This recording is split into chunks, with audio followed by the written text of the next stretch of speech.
नमस्ते रुद्रमन्यव उतोत इषवे नमः नमस्ते अस्तु धन्वने बाहुभ्यामुत ते नमः यात इषुः शिवतमा शिवम् बभूव ते धनुः शिवा शरव्यायातवतया नो रुद्रमृडया या ते रुद्रशिवा तनूरघोरा पापकाशिनी तया नस्तनुवाशन्तमया गिरिशन्ताभिचाकशीः यामिषुम् गिरिशन्तहस्ते बिभर्ष्यस्तवे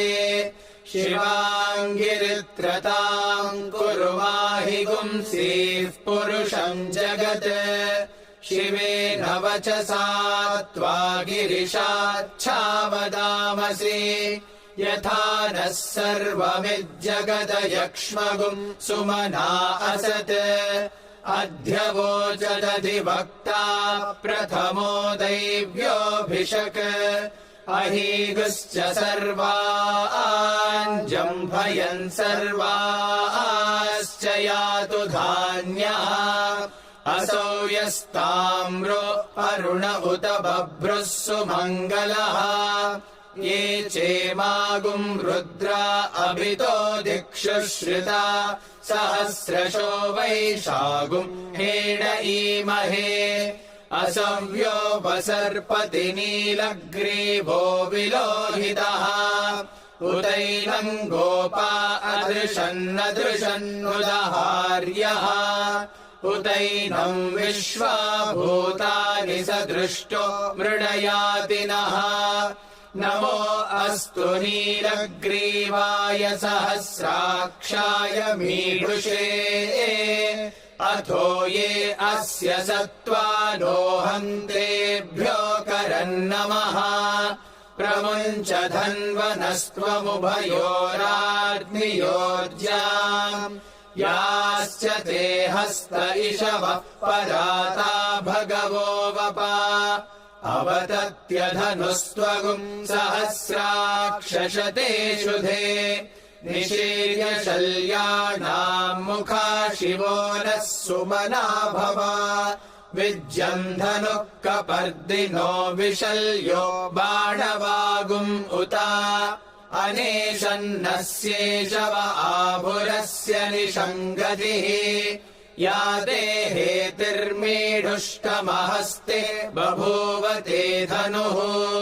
तयास्मान् विश्वतस्त्वमयक्ष्मया परिभुजा नमस्ते अस्त्वायुधायानादताय धृष्णवे उभाभ्यामुत ते नमो बाहुभ्याम् तव धन्वने परिते धन्वनो हेतिरस्मान् वृणक्तु विश्वतः अथो य इषुधिस्तवारे अस्मन्निधेहितम् नमस्ते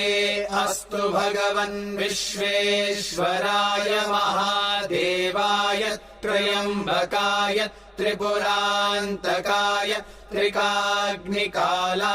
कालाग्निरुद्राय नीलकण्ठाय मृत्युञ्जयाय सर्वेश्वराय सदाशिवाय श्रीमन्महादेवाय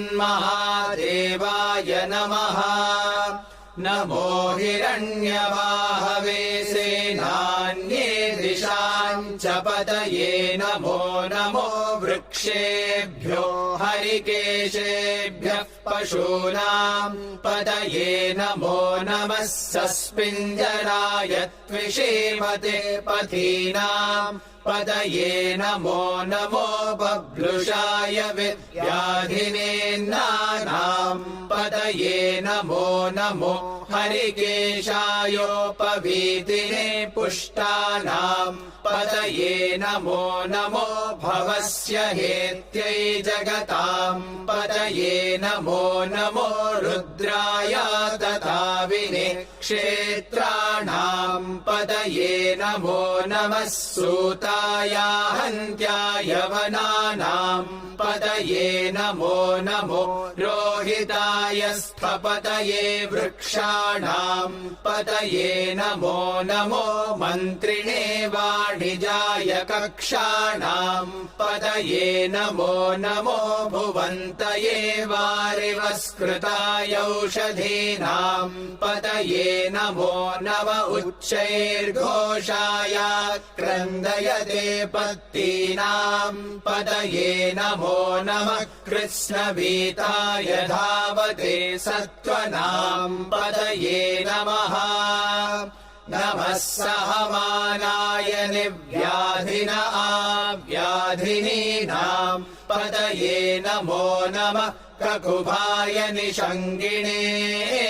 सेनानाम् पतये नमो नमो निषङ्गिण इषुधिमते तस्कराणाम् पतये नमो नमो वञ्चते परिवञ्चते स्तायूनाम् पतये नमो नमो निचेरवे परिचरायारण्यानाम् पतये नमो नमः श्रिकाविभ्यो जिघागुंसद्भ्यो मुष्णताम् पतये नमो नमोऽसिमद्भ्यो नक्तञ्चरद्भ्यः प्रकृन्तानाम् पतये नमो नम उष्णीषिणे गिरिचराय कुलुञ्चानाम् पतये नमो नम इषुमद्भ्यो धन्वाविभ्यश्च वो नमो नम आतन्वानेभ्यः प्रतिदधानेभ्यश्च वो नमो नम आयच्छद्भ्यो विसृजद्भ्यश्च वो नमो नमोऽस्यद्भ्यो विद्यद्भ्यश्च वो नमो नम आसीनेभ्यः शयानेभ्यश्च वो नमो नमः स्वपद्भ्यो जाग्रद्भ्यश्च वो नमो नमस्तिष्ठद्भ्यो धावद्भ्यश्च वो नमो नमः सभाभ्यः सभापतिभ्यश्च वो नमो नमो अश्वेभ्योऽश्वपतिभ्यश्च वो नमः नम आव्याधिनीभ्यो विविध्यन्तेभ्यश्च वो नमो नम उगणाभ्यस्त्रिगुम् हतेभ्यश्च वो नमो नमो गृत्सेभ्यो गृत्सपतिभ्यश्च वो नमो नमो व्रातेभ्यो व्रातपतिभ्यश्च वो नमो नमो गणेभ्यो गणपतिभ्यश्च वो नमो नमो विरूपेभ्यो विश्वरूपेभ्यश्च वो नमो नमो महद्भ्यः क्षुल्लकेभ्यश्च वो नमो नमो रतिभ्यो रथेभ्यश्च वो नमो नमो रथेभ्यो रथपतिभ्यश्च वो नमो नमः सेनाभ्यः सेनानिभ्यश्च वो नमो नमः क्षत्रुभ्यः सङ्ग्रहीतृभ्यश्च वो नमो नमस्तक्षभ्यो रथकारेभ्यश्च वो नमो नमः कुलालेभ्यः कर्मारेभ्यश्च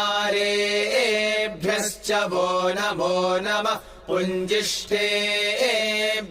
निषादेभ्यश्च वो नमो नम इषुकृद्भ्यो धन्वकृद्भ्यश्च वो नमो नमो मृगयुभ्यश्वनिभ्यश्च वो नमो नमश्वभ्यश्वपतिभ्यश्च वो नमः नमो भवाय च रुद्राय च नमः शर्वाय च पशुपतये च नमो नीलग्रीवाय च शितिकण्ठाय च नमः कपर्दिने च व्युक्तकेशाय च नमः सहस्राक्षाय च शतधन्वने च नमो गिरिशाय च शिपिविष्टाय च नमो मीढुष्टमाय चेषुमते च नमो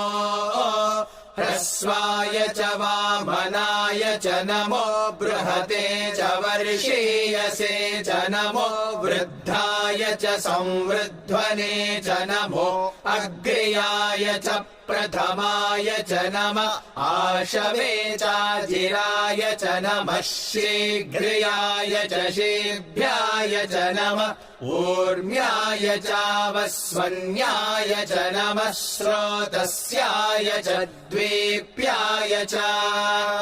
नमो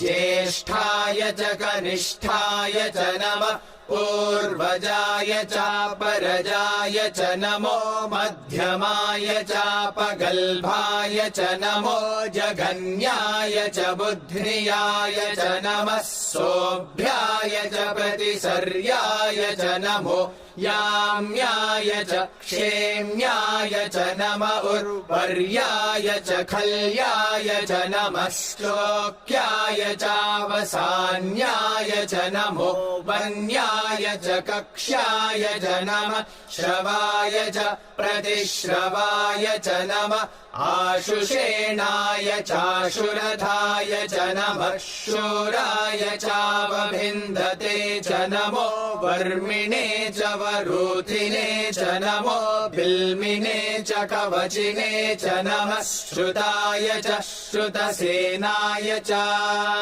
नमो दुन्दुभ्याय चाहनन्याय च नमो धृष्णवे च प्रमृषाय च नमो दूताय च प्रहिताय च नमो निषङ्गिणे चेषुधिमते च नमस्तीक्ष्णे शवे चायुधिने च नमः स्वायुधाय च सुधन्वने च नमः श्रुत्याय च पथ्याय च नमः काट्याय च नीप्याय च नमः सूद्याय च सरस्याय च नमो नाद्याय च वैशन्ताय च नमः कूप्याय चावट्याय च नमो वर्ष्याय चावर्ष्याय च नमो मेघ्याय च विद्युत्याय च नमः ईद्रियाय चातप्याय च नमो वात्याय च रेश्मियाय च नमो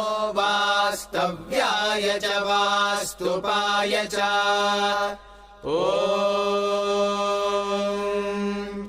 हर हर हर हर ॐ नमः सोमाय च रुद्राय च नमस्ताम्राय चारुणाय च नमः शङ्गाय च पशुपतये च नम उग्राय च भीमाय च नमो अग्रे वधाय च दूरे वधाय च नमो हन्त्रे च हनीयसे च नमो वृक्षेभ्यो हरिकेशेभ्यो नमस्ताराय नमः शम्भवे च मयो भवे च नमः शङ्कराय च मयस्कराय च नमः शिवाय च शिवतराय च नमस्तीर्थ्याय च कूल्याय च नमः पार्याय च वार्याय च नमः प्रतरणाय चोत्तरणाय च नम आतार्याय च लाद्याय च नमः षष्प्याय च भेन्याय च नमः सिकत्याय च प्रवाह्याय च नम इरिण्याय च प्रपथ्याय च नमः किगुंशिलाय च क्षयणाय च नमः कपर्दिने च पुलस्तये च नमो गोष्ठ्याय च गृह्याय च नमस्तल्प्याय च गेह्याय च नमः काट्याय च गह्वरेष्ठाय च नमो हृदयाय च निवेश्प्याय च नमः पागुंसव्याय च रजस्याय च नमः शुष्क्याय च हरित्याय च नमो लोप्याय चोलप्याय च नमः ऊर्व्याय च सूर्म्याय च नमः पर्ण्याय च पर्णशद्याय च नमो पगुरमाणाय चाभिघ्नते च नमः आखिदते च प्रखिदते च नमो वक्किरिकेभ्यो देवानागुम् हृदयेभ्यो नमो विक्षीणकेभ्यो नमो विचिन्वत्केभ्यो नम आनिर्हतेभ्यो नम आमीवत्केभ्यः द्रापे अन्धसस्पते दरिद्रन्नीललोहिता येषाम् पुरुषाणामेषाम् पशूनाम् मा भेर्मा रोमो येषाम् किञ्चनाममत् या ते रुद्रशिवा तनो शिवा विश्वाः भेषजी शिवा रुद्रस्य भेषजीतया नो मृडजीवसे इमागुम् रुद्राय तवसे कपर्दिने क्षयद्वीराय प्रभरामहे मतिम् यथा नश्यमसद्विपदे चतुष्पदे विश्वम् पुष्टम् ग्रामे अस्मिन्ननातुरम्